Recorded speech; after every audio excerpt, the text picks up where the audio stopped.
This second episode of Europos features political philosopher and theologian Professor John Milbank. If Europos has an editorial line, it's more or less consonant with what Professor Milbank talks about at the beginning of one of his major works in theology and social theory, namely the search for a Proclean modernity, which is to say a modernity building on the Neoplatonist Proclus, as opposed to perhaps Plotinus, or at least Plotinus as understood by his major compiler and student Porphyry. This would entail a modernity that emphasizes embodiment, ritual involvement of the physical, of the body, of technology in the spirit. The interview begins with Professor Milbank commenting generally on this theme, and then we get into some more specific areas. So, without further dalliance, enjoy. What did I mean by talking about a Proclean or a theurgic modernity? I suppose I'm trying to deal with the problem that to be modern is to be aware that human beings are making their history, they're changing history, especially through technological processes. And through processes of political and economic recreation. And yet at the same time, we are increasingly conscious of the way in which we do that. We lose control. We get formed by the very processes that we've instigated and subject almost ineluctably to their increasingly impersonal logic, so that increasingly we're handing things over to an automated future, which we imagine will be one of simply neutral intelligence, but in fact we will be cutting out the function of human judgments, which a machine simply can't really perform. At every stage of that process, the more it becomes, it'll be harder and harder for judgment to intervene along the way. So in reality, a few people and the judgments of a few people are going to be very much in control. And I think the big question for me is how do we break that circle, that sense that human controls leads to human beings being controlled by increasingly extremely inhuman processes, and that always seems to go along with a sense of secularization, a sense that we are blocked off from nature and from the non-human by these extremely technical calculating processes. And yet you can't simply disinvent technology, nor can you disinvent the sense that we are historical, that things are subject to change. And I think this is where the theurgical, in my view, comes into the picture. By theurgical, I mean the sense that through ritual processes, you somehow attract the divine. So that I think that what is missing is this deeply Platonic sense that ritual is the most fundamental part of human existence, that the difference between humanity and our animality is exactly these carrying through of ritual patterns, which for most civilizations are to do with an attempt to image the cosmic order and the breaking through of the divine. So we need to recover the sense that culture and everything artificial, if you like, the whole realm of tools, are engagement with reality through tools that Heidegger talked about is actually closely bound up with religion and the sacred. So we think of technology and religion as the opposite, but if we can somehow recover this sense of the primacy of ritual, but then we might also have the sense that a way to deal with the aporia that we make tools and yet tools make us, as Bernhard Stiegler has discussed. If we had more of the sense that through our technological action on the world, we need to be attentive to literally a divine formative process that should be leading us towards a desirable human teleology. In other words, we need to link, technology needs to be resubordinated to art, but I think you can only do that if you have the sense that art is ultimately religious. And I think to some extent ancient Chinese civilization that was very technological was also very, very magical. It was also very concerned with the relationship of humanity to nature and the way you have to establish the right rhythms between human beings and nature. If you're going to engage between the human and the non-human, even on an immanent level. And so what I'm really suggesting is that only something like the religious, construed in this very theological way, almost in the sense of a proper sense of what the magical is. I think it's only that can allow us to be both modern and religious and start to have a better sense of how we can have a kind of technology that's subservient to the personal, that can improve us. The kind of patterns of the usage of technology that I think the Italians have much better than we do, but could go even further. But this idea that everything new has to completely obliterate the past, change our way of life, dictate the way we do things, instead of the idea that maybe ever since the Stone Age we've basically known what kind of a life is natural to human beings. But we need technology where possible to augment that, to augment our ability to communicate, our ability to be creative, to express ourselves and so on.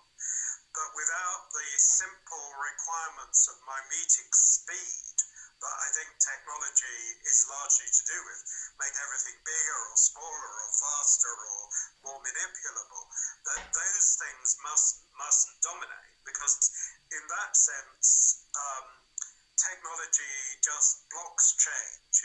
We can image things, we can be ever more mimetic, we can create a simulacrum, but it's not genuinely creative because it's not subordinate to the processes of art and creative discovery or the interpersonal actions between human beings who alone have judgment, because they combine desiring and reasoning through judgment, which a machine simply can't do. And I think we've now reached the point in history where it's actually only religious people who still believe in the soul, who still believe that mind is not reducible to matter, who believe in spirit, in fact, who can possibly propose an alternative way of doing things. I think that the game is up for both right-wing and left-wing secular politics, because right-wing politics is an imposture because basically it only believes in capitalism and technology. It's not conservative at all. It has to pretend to believe in things like family and tradition, but this is clearly totally insincere. Family, tradition, nature. This is insincere because it backs the processes that destroy these things day by day. And the left is equally in a kind of false consciousness because it claims to be progressive and on the side of the modern, but in fact, at the core of its thinking is a critique of modern processes of capitalism and technology. And it's right to be critical of those processes, but because it wants to claim to be progressive, it's still today forced into this kind of Marxist imposture of saying that if you have more capitalism, if you have more technology, somehow this will deliver a utopia. This will take us beyond the oppressive aspects of capitalism and technology. You get this with Antonio Negri. You get this with people who believe in a future of total automation and guaranteed basic income and so on. It's the same old fantasy recurring, you know. And of course this won't happen. If you have ever more capitalism and ever more automation, it's likely simply to suppress human freedom and equality, which it's already doing. So I think that what is lacking is a vision of how you can be critical of the modern, but how you can use aspects of the inevitably modern differently. And to be critical, you have to have some kind of idea of teleology, some kind of idea of what the true goals of human flourishing should be. Yeah. And it seems to me that today, on the whole, and with some very honourable exceptions, it tends to be religious people who have that vision. Yeah. And this is why increasingly I think you're seeing a religious alternative politics emerging, especially a Christian alternative, but it's often supported by people from other religions as well. Yeah, it's as you spoke of the notion that technology will solve the pathologies of technology, and various economic schemes to that effect that are sort of brought to bear as a criticism of capitalism, I also thought of the idea of representation, the idea that technology will allow us to do without representation in politics. It'll all be direct participation. In Beyond Secular Order, you talk about representation in almost as analogy to the incarnation, the idea that the kingdom is embodied by the king, the abbey by the abbot, etc. Yes. Yes, and that's an extremely complex topic, but I think broadly speaking that the Greeks didn't have an idea of representation. They had an idea of direct democracy, or else the role of particular classes, you know, the common people or the aristocracy or the king. And I think the idea of representation, which I've learned this from Anglican theologian Oliver O'Donovan, is very much to do with sort of Christian theology and the idea that the Son represents the Father, Jesus Christ represents humanity to God and God to humanity, and then the bishop is sort of representing God to the people and the people to God.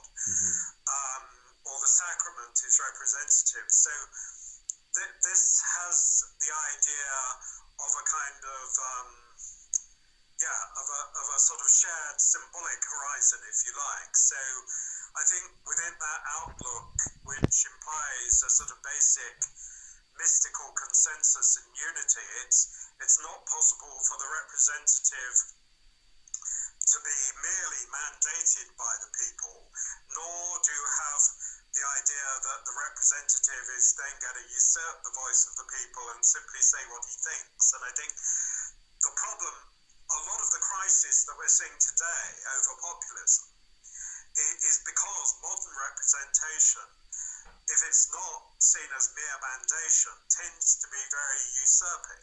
And so the people become extremely angry. But I think that I've been writing about this since Politics Virtue, actually. I think that right from the outset of modern thinking about politics from the 17th century onwards, there's been a tension between notions of representation in the modern sense that I've just been talking about, on the one hand, and notions of populist direct democracy on the other hand. Particularly the idea that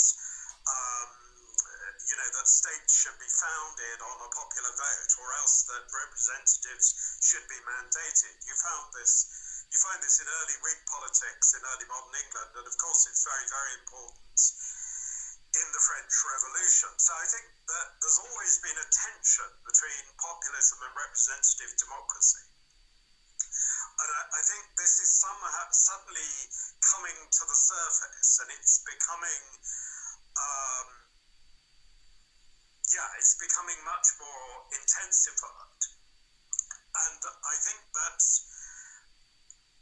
populism and direct democracy, in the sense of I believe in sort of real local participatory democracy that's integrated with people's ordinary lives, but I distrust the idea of direct democracy, if you like, for postmodern reasons, because I think that the idea that the people is there before they've represented themselves to themselves is an illusion. Right. You know, think of Derrida here and what he says about a supplement at the origin. You know, representation is the supplement at the origin, because after all, what people would we be talking about? You know, if we're saying, shall we say, the people of Spain, well, they're only there because they've already represented themselves as the people of Spain. And that's already contentious, because are they Castilians? Are they Andalusians? Are they Navarrans? Are they Basques? And so on. And you know, the same with the United Kingdom. The idea of the people of Britain, it relies already on a sort of symbolic representation of ourselves to ourselves as British. So I think, and I also think that when you look at the advocates, the historical advocates of direct democracy, and I'm thinking particularly of Jean-Jacques Rousseau here, what you always find is that they say that authentic democracy has to take place before there has been a debate. In other words, they suspect that as soon as you have a debate, people are going to be manipulated by orators, or what we now think of as spin doctors. So Rousseau says that the democracy in Athens was not a democracy, it was an oligarchy of rhetoricians. But so Rousseau has this idea that the authentic voice of people must be the authentic voice of every individual people taken in isolation, so an aggregate of people in isolation, because he's got this idea that the isolated pre-cultural person is the innocent person, and of course he's famously suspicious of all processes of mimesis, in fact all processes of influence by one person on another. But I think this is, of course, a fantasy, you know, that insofar as we're human beings, we're linguistic animals, we've always been subject to influence, we're also always involved in processes of mimesis and rivalry. Mimetic rivalry, as Girard says, however dangerous these things are, they can't just be dreamt away. So at this point, I agree with the Abbé Sieyès in the French Revolution, one of the most famous of the French revolutionary constitutional theorists, who famously said democracy does not happen in the watches of the knights. And by that he meant that democracy should be allied to debates in an assembly like the House of Commons in England, that democracy should be after a reasoned debate. It should be linked to a process of reasoned debates. So in that sense, I'm on the side of representative democracy, but again, I think it's very hard to save this idea outside strongly metaphysical notions of representation and, you know, some sense of who we are as a people, that representation is not just a matter of representing what people think. It rests on the idea that we already have an idea of what Spain is and what Spain should be for. You know, something we can't exactly vote on because it's a matter of tradition. It's a matter of much more what somebody like Edmund Burke would have called sort of tacit consent, you know. You can't eliminate that element of the importance of something like tacit consent, you know. So that I think we need to recover something like a sort of teleological sense of cultural identity. You know, what is Spain for? What's it all about? What's Europe all about? You know, what's its mission? What's its humanizing mission in the world? You know, And that can't be just a kind of relativism either, because in a sense, Europe, perhaps uniquely, is not simply about tradition like China and patents. It's about making very strong universal claims. The Greeks made universal claims in philosophy. The Jews made universal claims in religion. The Romans made universal claims in law. And unless we recover our confidence, we can't do that. And it's not just enough to talk about enlightenment, because enlightenment rests on something that came further. And enlightenment has elements of good and bad about it, I think. But it's not enough in itself. Our commitment to the rule of mutual obligation, the complex arrangements of mutual obligation that constitute the unique stability of the rule of law in Europe. The other point, I think, is that representation will only work when we see that it is linked to notions of mixed government, which to some extent, even in the modern period, a lot of people did understand. In other words, we think the phrase representative democracy makes it automatic sense, but I'm not convinced. I think that you can argue that a notion of representation is a balance between aristocracy and democracy in the technical Aristotelian sense of aristocracy. In other words, that if you have representatives, they constitute a kind of class of the wise or of the few. So that if representatives aren't just to be mandated, and if they're not just to be people, bastards acting in their own selfish interests because of their ties to finance and the city of London and all that kind of thing, then you need the sense that these are supposed to belong to a tradition of wisdom. And this is something, again, you find very strongly marked in somebody like Edmund Burke,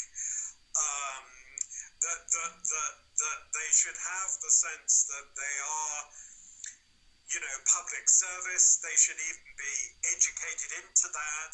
And in the case of Britain, up to very recently, that sort of thing existed, even through, the notions of the public schools and of Oxford and Cambridge and so on, and the whole traditions of the civil service, which have been really severely weakened ever since Thatcher and Blair.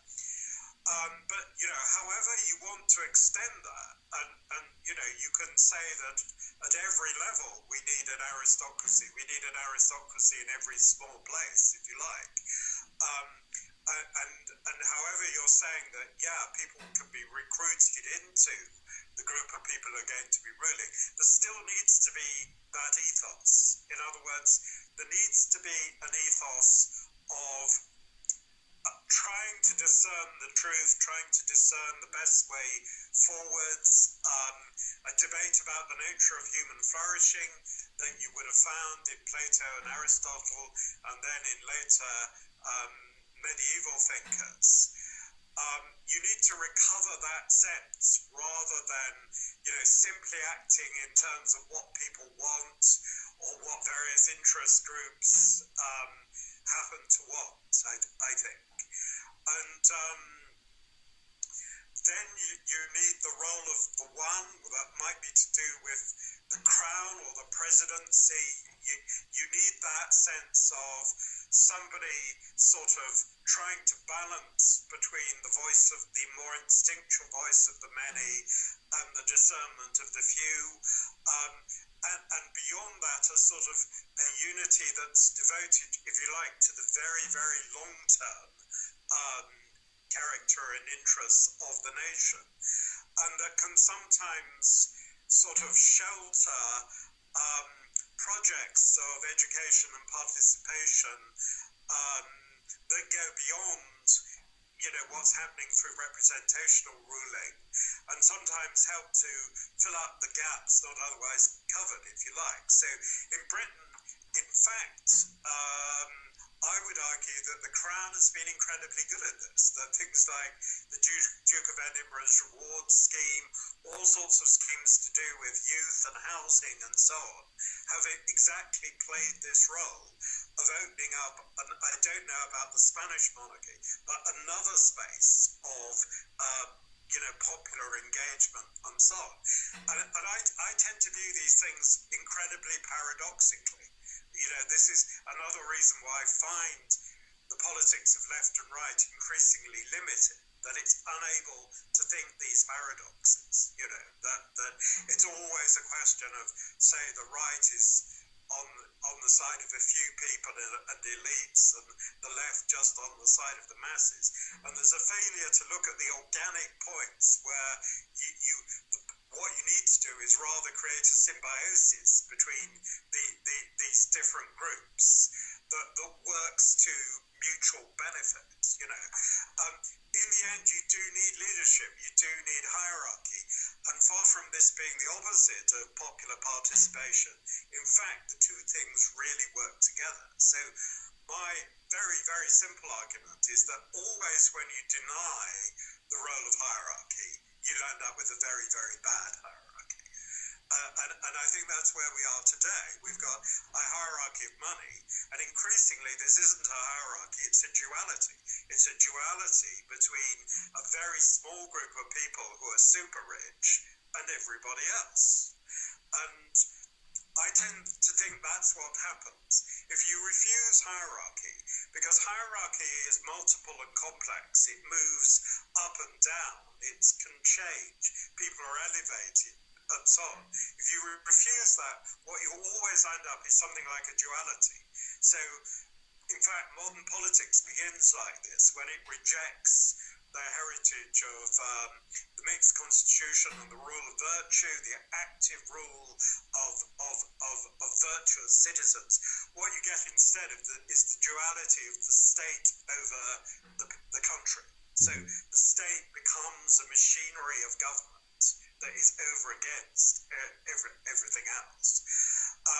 Or another duality would be obviously the duality of capital and labor, And utopian thinking hopes to abolish that duality in favor of a kind of anarchic monism where everything is level.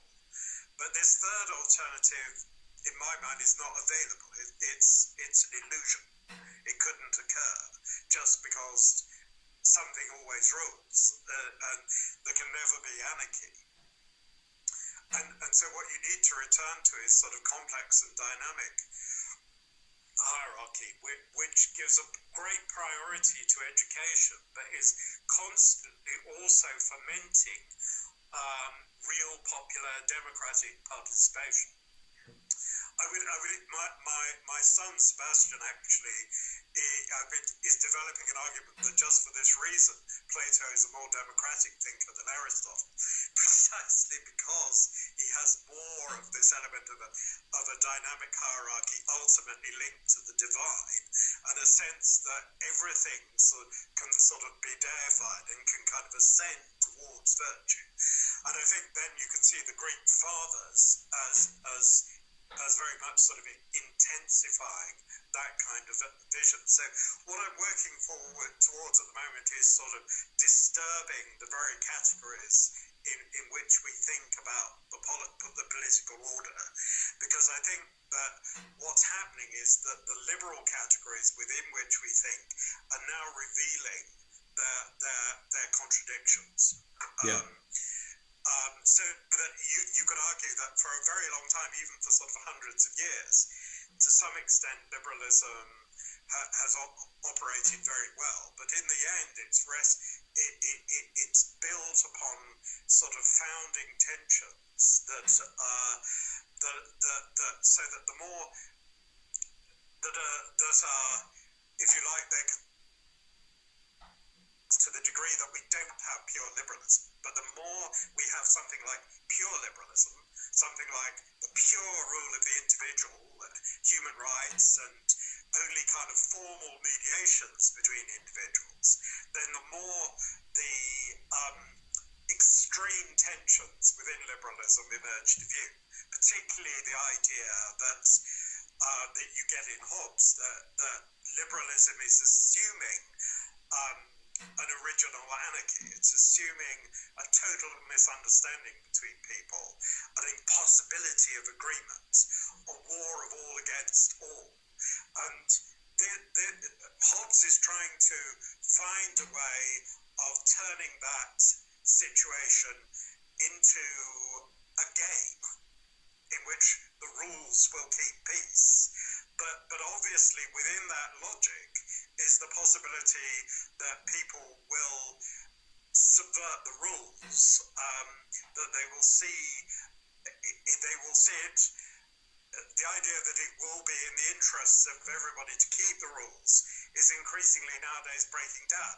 On the contrary, a minority are finding it's in their interest to break the rules, rewrite the rules, and at that point sort of liberalism is sort of flipping over into tyranny. I mean, this is just one of the reasons why I think liberalism is in such a crisis. I mean, and the other one is one I've already mentioned about whether it is the case that the people are ultimately sovereign, or whether it is their representatives that are sovereign. And I do not think that you can have a form of benign direct democracy through the internet. I think, on the contrary, that will result in people able to manipulate the internet being in charge. You know.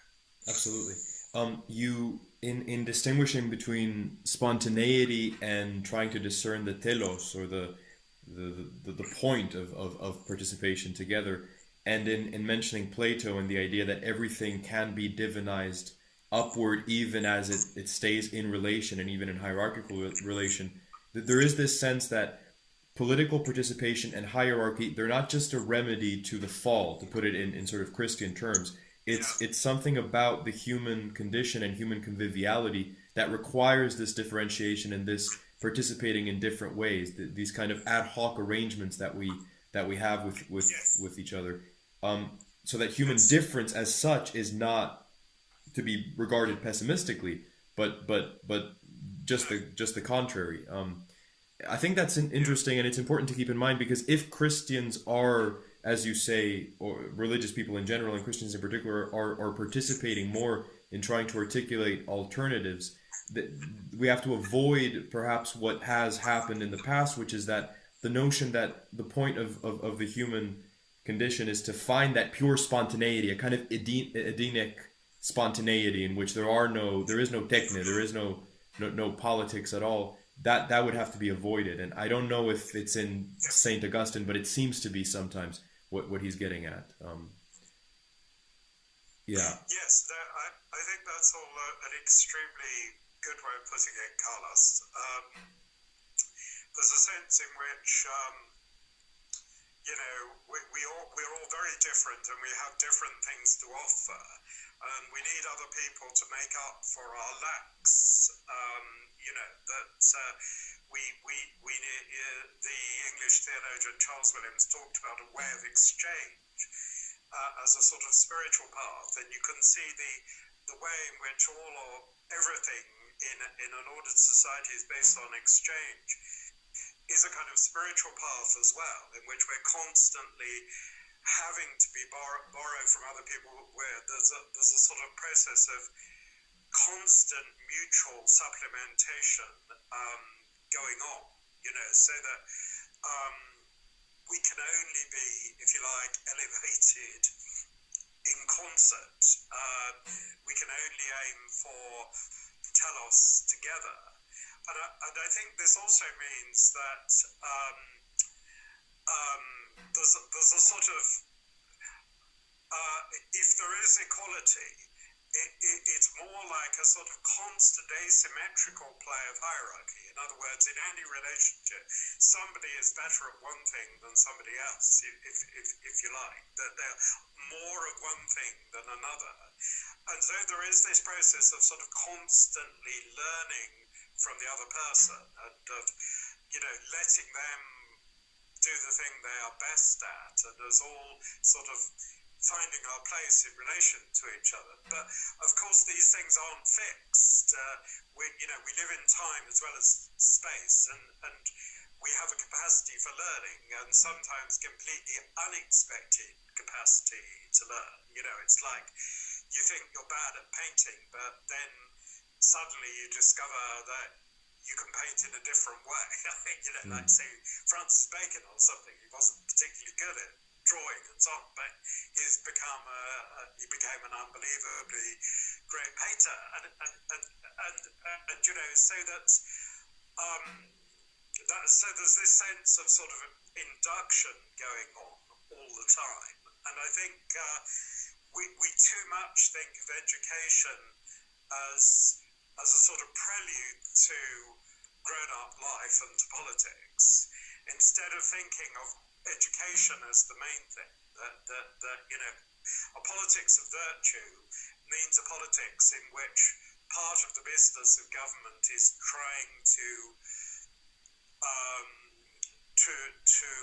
bring about flourishing and even virtuous people. It's in that sense that I would say I'm more conservative than modern conservatives, because they tend to totally reject this sort of active role for government, unless you're some sort of Hegelian like Roger Scruton, in which case I assume you do accept this, at least at some point. But although that doesn't mean some sort of crude regulation or something like that. But education never comes to an end. We're always continuously learning from each other, as well as sort of exchange. We have to constantly be engaged in a kind of gift exchange, because we need, there's a division of labor in a sort of Pauline sense, as well as an Adam Smithian one, but we're also endlessly, I think, learning from other people, and we're learning in order to be able to do something. But that is not simply to carry out a social or a political function. It's also we're learning in order to be a better kind of person, a more flourishing spiritual person.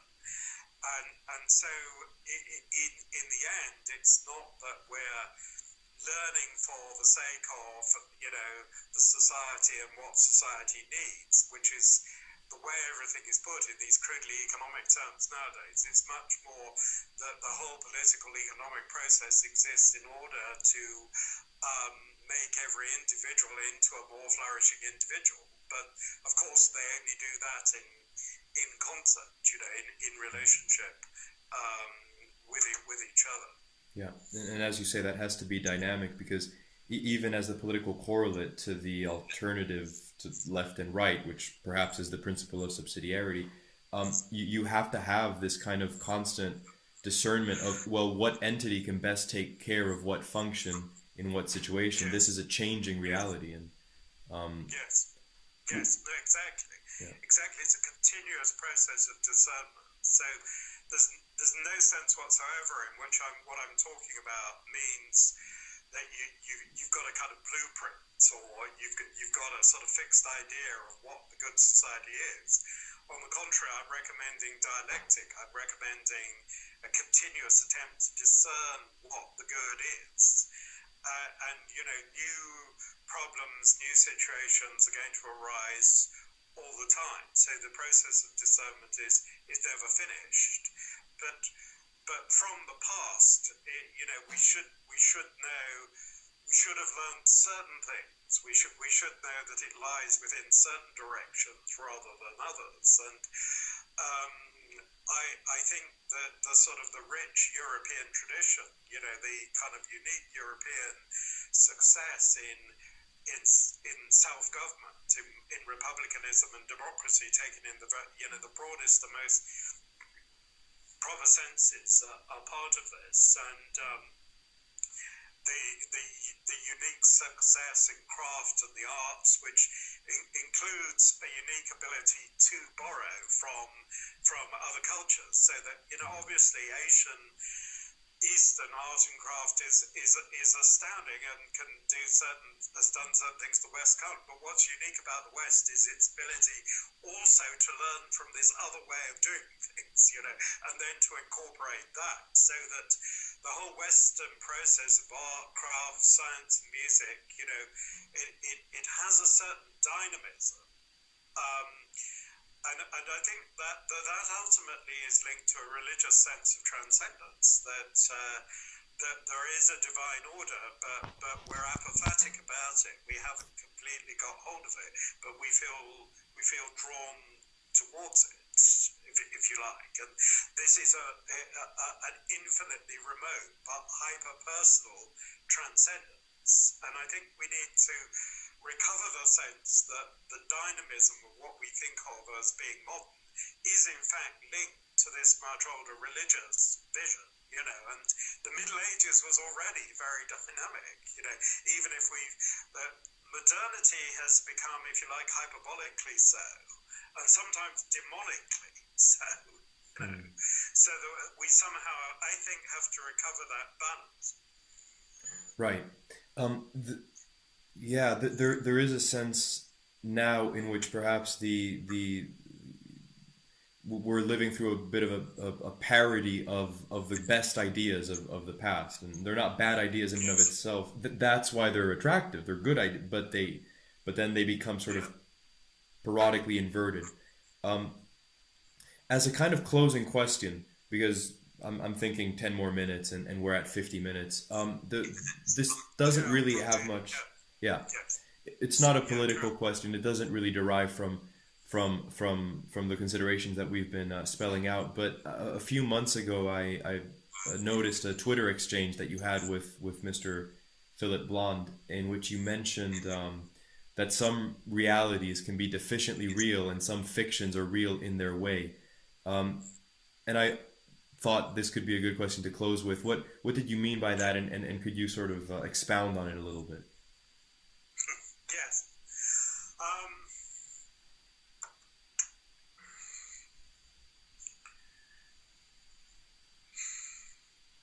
Well, I think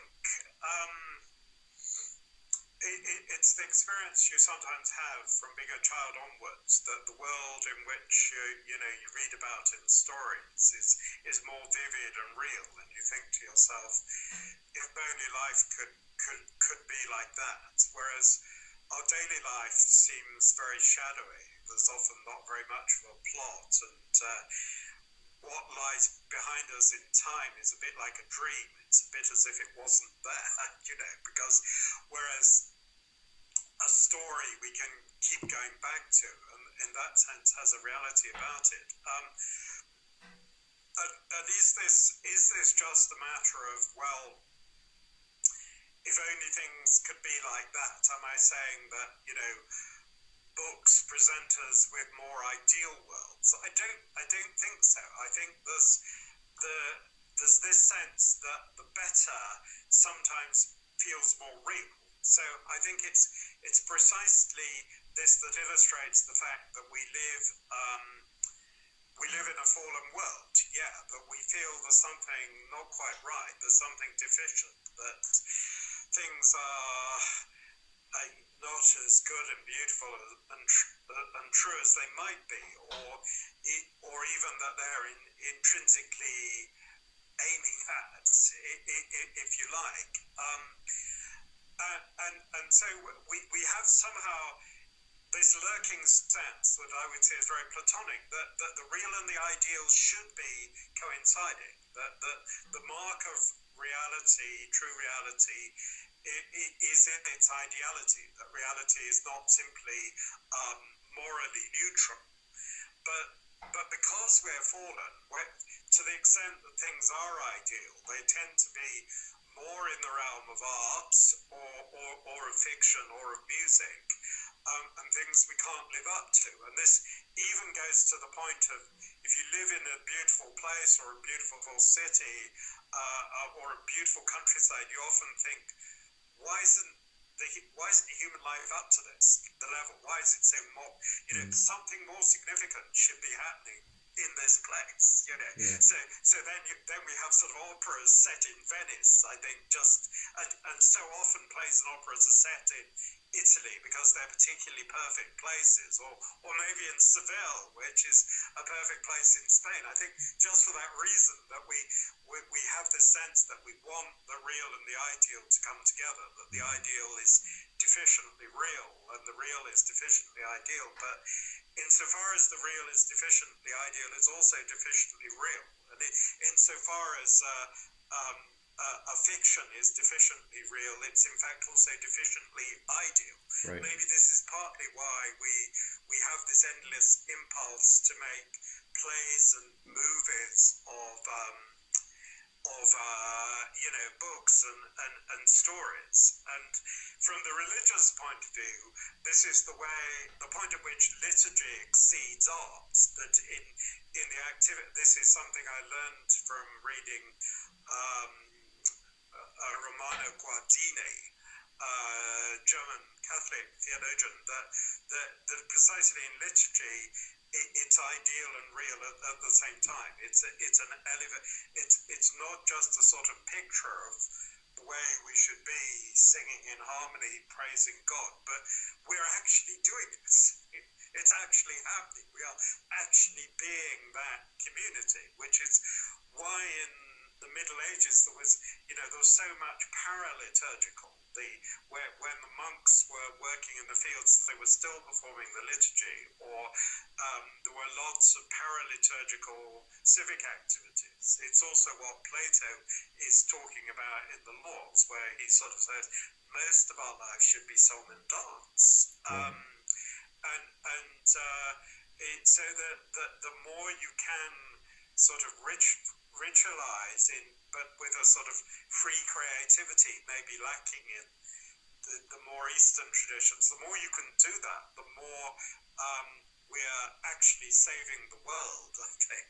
I mean that literally. We're actually redeeming, reconstituting the world. And we have to try to see even our science as part of that. We have to recover something like a sort of almost Paracelsian alchemical attitude to science, that it is about remaking the world, beautifying, releasing something divine, I think, from the world. I think only if we think in these ways can we stop our religiosity just sounding like an archaism. Yeah. That, you know. And this is this is where a lot of the sort of hermetic or magical interests of certain Renaissance thinkers is actually quite orthodox, is quite profoundly Christian, or in this sense. I think so. I mean, I'm still sort of thinking about this, but I'm learning from people like Antoine Favreau, who's a Catholic scholar, who's suggesting, that the assumption that what we find in people like Robert Flatt is heterodox may be quite wrong. That it is related to a sort of sense of integral physical, moral transformation, all the kind of thing you find in Rosicrucianism. Yeah. And I think the Russians, a lot of the Russian sociologists realize this, and that it's an extension, a sort of materialization of the notion of deification, and also that what happens in so much modern thought is that, cosmology and metaphysics get divorced from each other, that we get, and eventually sort of modern physics, modern science, the science of motion becomes nothing to do with ontology, and then ontology becomes epistemology and logic. Whereas if you return to a more Neoplatonic vision, you really don't have a division between physics and metaphysics, because in the Platonic lineage, motion, already Aristotle had made motion fully real, but the Neoplatonists go further, because they think of even of processes of intelligence as kinetic processes, where Aristotle refused to do so, and they see the divine, or the one, as lying beyond both motion and rest. And so I think a lot of these esoteric traditions are about trying to have an integral vision of physics and philosophy, if you like, of not taking our divisions between science and logic and philosophy. And of course, I mean, a lot of the German romantics, the German idealists, even Hegel himself, I mean, to some extent, they are affected by just that Neoplatonic endeavor, even if I think the idealists are too rationalist, too Kantian, too Cartesian. But so I'm interested, but I'm only really just starting to think about this in sort of a reconsideration, if you like, of these different currents within modern reflection. Right. And how far there are kind of minority currents and even if they sometimes seem to do rather dodgy things, like they become too Gnostic, like with Jakob Berman, nonetheless there's something worth consideration. And to reiterate, Russians like Florensky, Bulgakov, this is exactly the kind of thing they were doing. So too much of theology and Christian thought simply compromises with the main currents of modern philosophy, liberal politics, and so on. On the other hand, some people try to just go back to the fathers, the Middle Ages. And I think neither of those things are going to work. Yeah. But I think this idea that there is a kind of minority report, that if we look at people like Nicholas Accusa, who is just so interested in experiment and change and making and so on, there's a different way to construe things at the heart of modernity, and to see that they are actually ultimately linked to things like the Incarnation and indeed the Eucharist. I think it's worth at least sort of thinking along these lines, and there are some artists I know, like David Newlands, who tries to combine science with art. He tries to kind of grow. He has a vine growing project inside a church that's all about a Eucharist, and he thinks of himself as some kind of landscape art as well, in which we're trying to bring together science and art in what I think of as a kind of alchemical way. I think I'm very sympathetic to this sort of thing. Fascinating. Well, more questions occur, but that's it. I won't take up any more of your time. Thank you very much. We didn't get into the politics of Europe as much as I had planned, and being something of a Nipponophile, I like the way in which Japan and certain other political communities are trying to integrate modernity and in a way that maybe isn't Western, but is very much in the ecumenic, so to speak. But I absolutely think that because they've been so westernized, but are trying to rethink their own traditions in that light, there may be a great deal to learn from them. I just haven't been fortunate enough to visit these places or read enough about them. But we should talk about Europe another time. Absolutely, absolutely. Yes.